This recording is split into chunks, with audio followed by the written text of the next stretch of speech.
Hi there. I have been thinking about what I want to do. I'm going to use the theme of windows. And I've been thinking about what I want to do. I know I want to use my roll of acetate. Now I was just going to use it on the flip pages here. However, I've been thinking, look at this. I could cut a big sheet.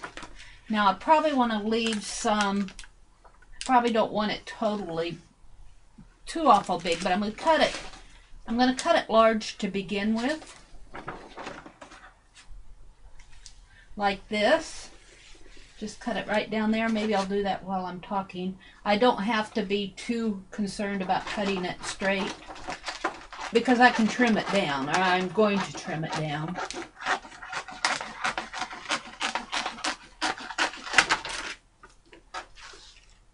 Get the roll out of the way here. And I was experimenting with a sheet that I had used to make a pocket for. And I was experimenting with my Faber-Castell markers on here. I don't know how well you can see this with the lighting the way it is. Let me see if I can turn on a light here. You're going to see glare on this video. But I was experimenting with my Faber-Castell markers. I'll put it up here. To see how they would mark on this acetate. And they do mark really well, which makes me happy. Look at that. And the other thing that I noticed in here, let me just draw a circle. I can blend. They move on this acetate, which I like, and then I can use it as a blending if I want to do some shading. And then I can come back around again and maybe draw some lines such as that. Which brings me to the topic of what do I want to do on here. And I thought, well, you know, it'll smear, but I can turn my acetate upside down and place it on my page like that and it'll never smear. So I think that's the way I'm going to go. Ignore this was just a scrap sheet to experiment with. I think I'm going to figure out how much I want here. Trim it off maybe right about in here.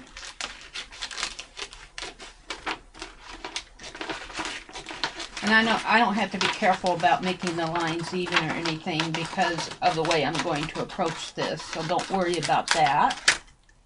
I'm not worried about it.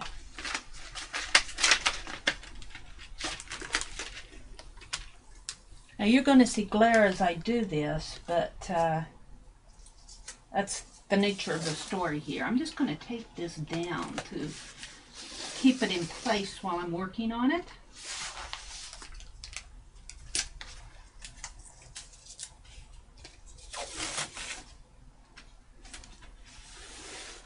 And this way, if I mess up on this, I will not have to repaint my background. That makes me happy too.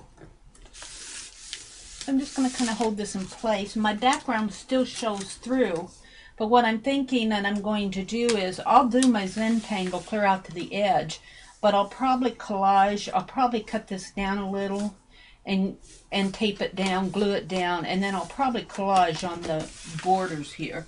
So what you're seeing here, I probably will only have about that much showing. Yeah, let's just put a little tape here. I don't know how much that's going to hold, but we'll just put it there anyway. Now, the question that I was working was, I've been looking at stained glass windows, and I really like the idea of doing stained glass windows. But I don't want to do organic, and I don't want to go out and copy any design. So I've been struggling with what to do. And so what I think I'm going to do is I'm going to make my window designs with my ruler here. And it may get a little smeary as I work on it. But do you remember me showing you on the back of my Quick Sketches book my Zentangle experiments? Now there are a couple in here toward the end that I really like. And that is this one, and this one, and this one. And maybe, well, these get to be organic. I like this one too. This one is kind of steampunkish, and look, I have shading in there, so I can experiment with the shading with my markers. So I think that I'm going to do stained glass Zentangle on this page. I like the brick ones. I'm thinking about doing brick around my borders, not on the acetate, but on the actual background itself.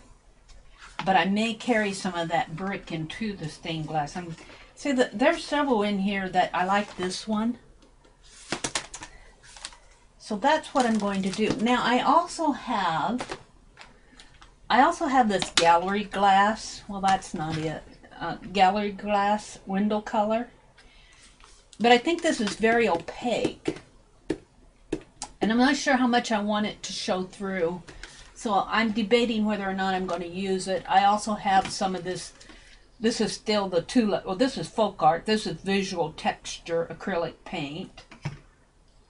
And I have some tulip slick, which is for writing on fabric. So I don't use those window paints and tulip paints a whole lot. I just buy them every now and then for some sort of a project. So what I'm going to do first is I'm going to put in some big bold lines on here with my Biggie Faber-Castell marker. And this is experiment. If it doesn't work, I can just pick it up and, hey, no harm done. It's on the acetate, so it's not on my page officially yet.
back with the second segment on this.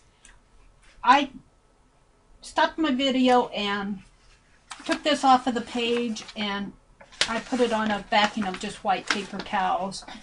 Actually, this showed up better on my camera than I thought it would, and this is not too bad for my first attempt. I was happy with it. However, I'm going to keep experimenting. I'm going to do another one. I found this book at the thrift store, my favorite hunting places. I got it for a couple dollars. This is Volume 1, Rosemaling Patterns by the Norse Rosemalers Association. And it is dated 1977. I saw that someplace. Not sure where I saw it. Here, 1977. And it says, what is Rosemaling? Rosemaling is a Norwegian word for flower painting. This colorful art, also referred to as folk painting because it is done by peasant people. Well, there you go. I qualify. Originated in 1750, well, maybe don't qualify there, and continued for over 100 years. It was mostly done on trunks, furniture, bowls, walls, ceilings, and ale bowls. Well, I don't have any ale bowls. The flower forms are more imaginary and stylized than realistic flowers. The intertwining scrolls are combined with the flowers to make a very interesting effect. Biblical sayings versus quotations were used above doorways and on ale bowls and walls. Trunks carried birth dates, names, and historical family fads. In America, some 40 years ago, a Norwegian by the name of Perlane of Stoughton, Wisconsin, revived this beautiful art. His since become tremendously popular. We are now fortunate to learn this by attending adult classes at various Milwaukee area technical college campuses and YWCA locations. So obviously this is a pattern book. So I'm doing this for my personal use, and so I don't feel bad in maybe copying some of these patterns and doing them on my acetate. I'm just going to put my acetate right over it and use my black pen to copy it. So I'm thinking they would not have published a book of patterns if they didn't want them to be used. And I'm not doing this for profit or anything. This is in my own private art journal. So I'm going to try a couple of these. I like this one, but I especially like, this is a wedding tray. But I like this bird, and I thought that would be awfully pretty on this blue background, and it just about fits. So I am going to put my book down here. I might have to adjust things a little to get my everything to fit on there like I want. I'm going to put it right in there. I'm going to cut another piece of acetate. And let's just snip it off someplace right in here.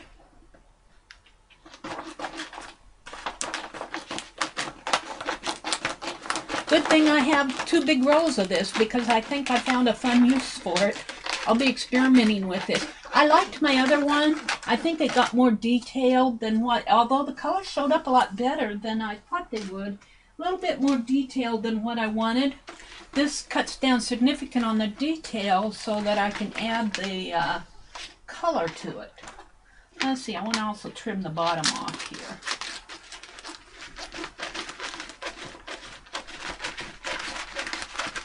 Okay, here again, I don't have to worry about being too straight with these. And I'm going to put painter's tape down.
This is the left side of layout 3. And I'm getting ready to work on the right side of it. These are the inclusion pages. You saw me put some more of that gold screen printer's ink on this inclusion, the horizontal inclusion. And then what you didn't see is I put some more black gesso on the back of this one. I missed a little spot there, but I'll be going back in with my gold, I think around the frame like I did here. So I'm going to save my inclusions for last because I want to be able to judge where I want to put more. Like I'll be wanting, on this one, I'll be wanting to put more right in here, which will also take it into here. So depending on how this one looks, I will do what's on this side. So I'm going to work on this side of the book. And let's see if I can't... I got all these little paint bottles in the way here. I should take them out. See if they won't prop up my book while I'm working on it. I don't know. They look pretty...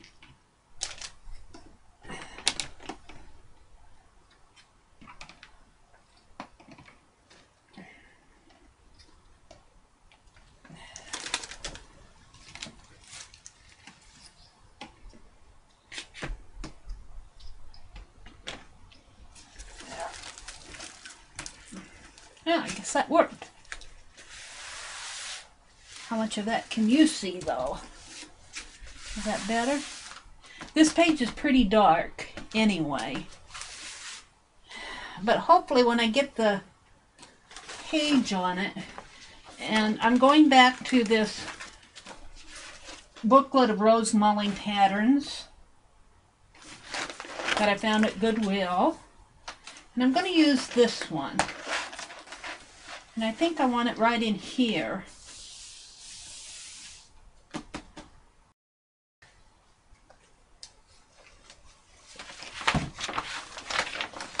Fairly large sheet.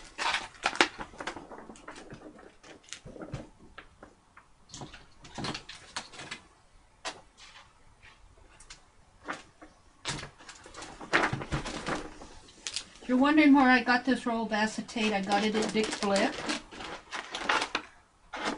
I think you can order it online. I happen to be in their Omaha, Nebraska store and about a year ago. And I bought it at their Nebraska store. So I could see what I was getting. And I'm very happy with it. Let's just cut it off in here.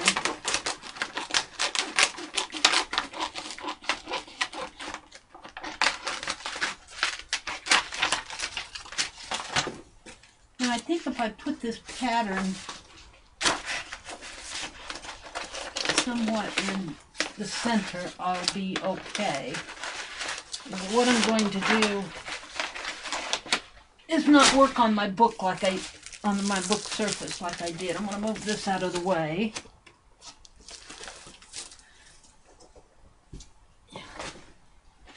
And work on it on my work surface here, like this.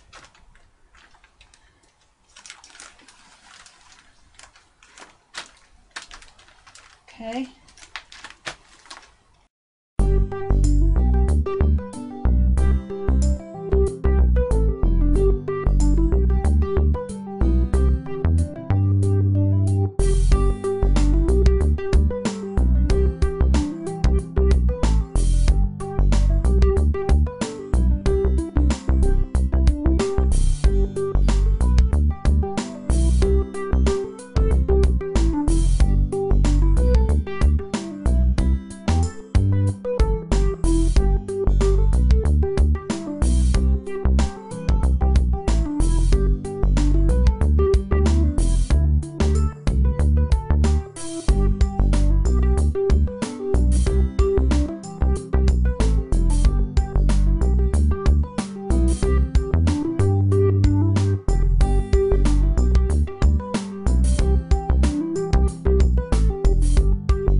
this is how pages 5 and 6 look at the end of part 2. Now I've done just a little bit more work on these pages. I've added some of that really gorgeous gold metallic speedball screen printing ink behind the Rosemaling patterns. And I did that so that I just felt like it would help bring those patterns out a little bit more on the pages. They were fading too much into the background. The acetate is not fixed down to the page yet. I will be doing that in my next segment, and I also need to work on the inclusions, and I have things that I want to do around the borders and finishing up the pages. So I hope that you've enjoyed watching this video, and if you have, please subscribe to my channel, and I will see you in the next segment, which will be part 3, where we'll be finishing up this page. Thank you for watching.